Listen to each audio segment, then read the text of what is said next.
ക്ലബ്ബിൽ പോണു. ക്ലബിലാ? അവിടെ എന്താ പരിപാടി? അവിടെ പോയി രണ്ടര അടിക്കാൻ പോണു. അതിനവിടെ തന്താരൊന്നും വരുന്നില്ലല്ലോ. ചെറുപ്പക്കാരുടെ പോയി അടിക്കലല്ലേ ഒരു സുഖം. ഇത് കുറെ ദിവസമായി പരിപാടി തുടങ്ങിയിട്ട്. ഞാൻ അറിയുന്നുണ്ട്, നാട്ടിലെ കൊണ്ട് എനിക്ക് പറയിപ്പിക്കാൻ വേണ്ടിട്ടല്ലേ. എടാ വീട്ടിലിരുന്ന് കുടിച്ച എന്ത് വൈബാണുള്ളത്. അവിടെ പോയാൽ ചെറുപ്പക്കാരുടെ കൂടെ രണ്ടെണ്ണം അടിക്കുമ്പോൾ അതിനൊരു സുഖം. നിങ്ങളേ വയസ്സാകാലത്ത് വീട്ടിൽ പോയിരുന്നുണ്ട്, ഞാൻ അവിടെ മേടിച്ചു തരാം. വെറുതെ നിന്നെ തന്ത വൈബ് എന്ന് പറഞ്ഞേ. എടാ ഞാനാണ് വൈബ് തന്ത. ഓ, അപ്പൊ മാന്യം മര്യാദയ്ക്ക് പഠിച്ച് ജോലി മേടിച്ച് കുടുംബം നോക്കുന്നമാര് തന്ത വൈബ് അല്ലേ? കൊള്ളാം കേട്ടാ. അതേ, നിങ്ങളുടെ ഈ പരിപാടി ഇന്നത്തോടെ നിർത്തിക്കൊള്ളു. നാട്ടുകാരെ കൊണ്ട് പറയിപ്പിക്കരുത്. എനിക്ക് നാട്ടിലിറങ്ങി നടക്കാനുള്ളതാണ്. എടാ അടുത്ത ആഴ്ചയെ ഞങ്ങൾ ട്രിപ്പ് പ്ലാൻ ചെയ്യും. ട്രിപ്പ് മണാലി. കുലു മനാലിയാ?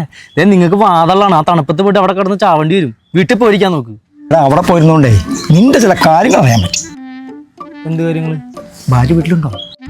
അവളവിടെ ഉണ്ട്. അതുകൊണ്ട് ഞാനിപ്പോൾ പറയുന്നില്ല.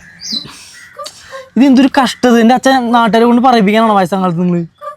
നീ കുറച്ച് കാശ് നീ തന്നെ. കാശ്? പറയാതിരിക്കും. കാശാ? എന്തെങ്കിലും കാശൊന്നുമില്ല. എടാ നീ ജീപേ ചെയ്താൽ മതി. ജീപേ? അച്ഛനൊന്ന് വൈബാവട്ടെടാ. ഇതൊക്കെ എപ്പോ?